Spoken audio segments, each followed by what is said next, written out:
Itu Pak Mahfud, itu salahnya Pak Mahfud semua. Oh gitu. Gimana? Ya dia Menko-nya. Kan dia nggak mengerjakan apa yang dia omongkan. Oh iya. Loh dia Menko-nya. Ada Nggak dua. bisa, Pak Mahfud nggak bisa kritik pemerintah di bidang Polkam, itu urusannya dia.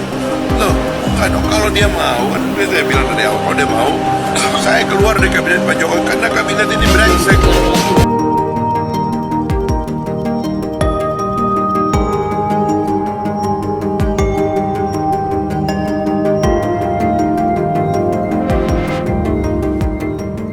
Nah, di sini memang aneh tapi nyata. Tetapi begitulah adanya, dan bahkan Bang Denny Siregar juga sudah memprediksi bakal ada hasil survei yang memenangkan Pak Prabowo dan juga Gibran. Ya, tentu saja apa? Tentu saja setelah debat Capres dan Cawapres. Kalau kita ketahui di debat Capres yang pertama kali pada waktu lalu, itu bahkan juga setelah debat Capres ada hasil rilis survei, yaitu menyebut paslon urut nomor 2 di situ bahkan akan menang satu putaran. Dan di sini lagi ada juga kejutan, yaitu setelah debat Cawapres pada waktu lalu dan bahkan juga banjir kritikan tentang apa yang dilakukan oleh Gibran pada waktu lalu, seolah-olah meledek Pak Mahfud MD. Bahkan juga dari sentimen negatif terhadap Gibran Rakabuming Raka bahkan mendapatkan 60%. Bayangkan, mayoritas netizen-netizen khususnya di Twitter di situ bahkan merespon dengan sentimen negatif. Tetapi di sini yaitu ada hasil survei ISC. Prabowo Gibran 52%, Anies Amin 21,7% dan Ganjar Mahfud 18,1%. Di sini bahkan juga dikomentari oleh Bang Denny Siregar. Nah kan, setiap selesai debat, ketika habis kena ulti, langsung deh keluar bansos dan hasil survei. Ya, di sini memang aneh tetapi juga ajaib di sini ya. Apakah ini bentuk penggiringan opini? Ya, kita juga tidak tahu. Tetapi memang beginilah adanya. Ketika mendekati Pilpres, di situ survei-survei langsung bermunculan. Di sini memang sangat mengejutkan sekali ketika debat Cawapres pada tanggal 21 Januari yang lalu, bahkan juga Gibran mendapatkan banjir kritikan dan lain-lain, tetapi malah ada hasil survei yaitu Pak Prabowo Gibran 52%. Nah, artinya di sini yaitu dengan perolehan Pak Prabowo Subianto di sini 52%, berarti bisa menjadi satu putaran. Ya, kita lihat besok lah pada 14 Februari seperti apa. Ya, masyarakatlah yang menilai, karena masyarakatlah yang mempunyai hak pilih, hak suara. Jadi gunakanlah hak pilih Anda dengan sebaik-baiknya. Pilih dengan hati nurani yang paling dalam. Lihat rekam jejaknya, lihat program-program dan juga misi-misi dari calon masing-masing. Dan semoga saja kelak juga bisa mendapatkan presiden yang benar-benar bisa mengerti keluh kesah dari masyarakat. Itu menurut saya yang paling penting. Di sini saya juga penasaran ya, kira-kira seperti apa ya beritanya di sini. Memang menurut saya di sini tidak mengagetkan. Setelah debat Capres ataupun Cawapres itu tiba-tiba selang beberapa hari ada rilis survei. Nah, di sini dari detik.com. Survei ISC Prabowo Gibran 52%, Anies Imin 21,7%, Ganjar Mahfud 18,1%. Di sini Lembaga Indonesia Survey Center atau ISC merilis survei terkini terkait elektabilitas peserta Pilpres 2024. Pasangan Prabowo Gibran mengungguli Anies Baswedan, Muhaimin dan Ganjar Pranowo dalam survei ini. Peneliti senior ISC Khairul Pen pada Senin 22 Januari. Bahkan selang satu hari saja.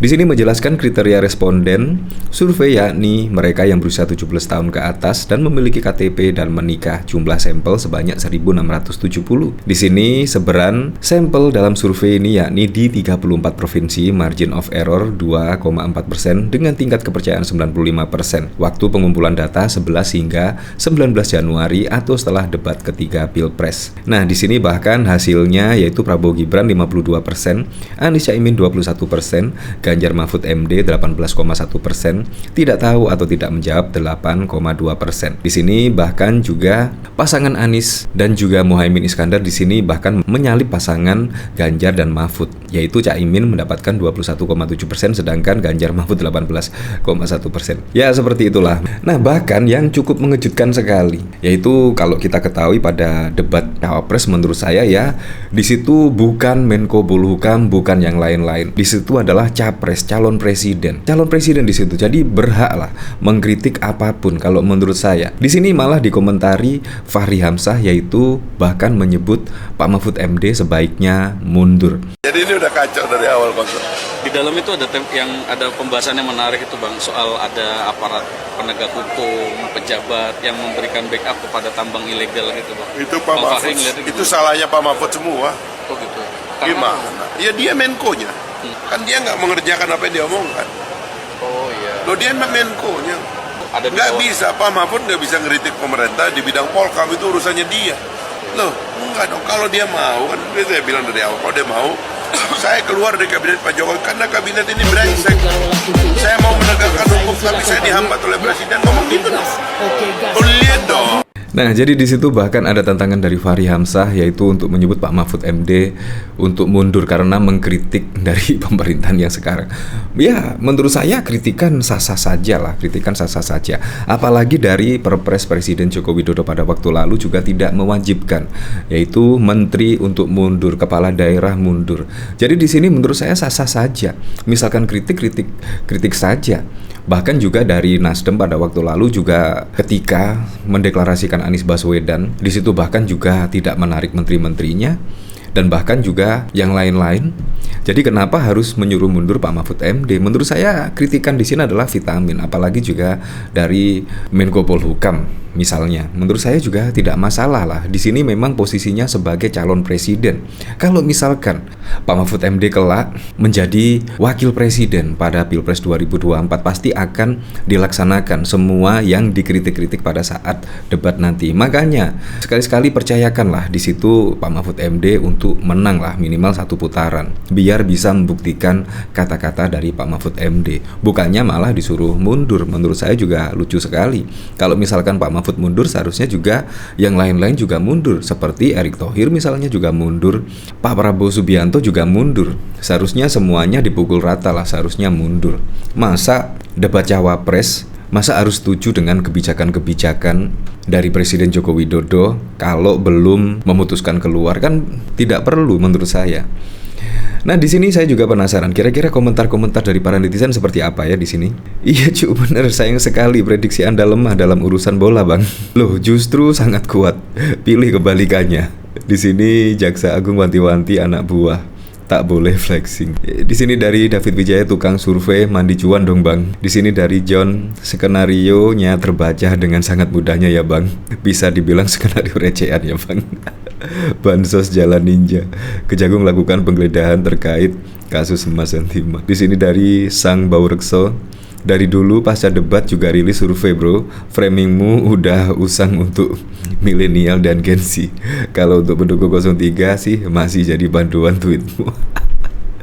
Gak heran masa penerima bansos pilih PDIP. Orang dana bansos saat Covid diembat sama kader PDIP. Di sini dari Sorun, hasil survei setelah debat, seluruh penduduk Indonesia plus Rohingya 106% nggak menjamin kemenangan kayaknya. Banyak tambang ilegal, gampang sekali mencabut aja izinnya. Boy Samsul, yang namanya ilegal itu gak ada izinnya. Ya cukup masuk akal sekali. Nilai sekolah 10 tidak ada gunanya. Nilai sekolah 10 gak ada gunanya kalau moralnya 0, kalau budi pekertinya tidak baik. Tidak ada gunanya nilai sekolah 10, gak ada gunanya. Waduh. Kalau moralnya 0, kalau budi pekertinya tidak baik. Tidak ada gunanya nih. Ya seperti itulah. Jadi apapun itu untuk Pilpres 2024 mendatang, semoga saja berjalan dengan aman, berjalan dengan lancar, dan yang paling penting berjalan dengan jujur dan juga adil.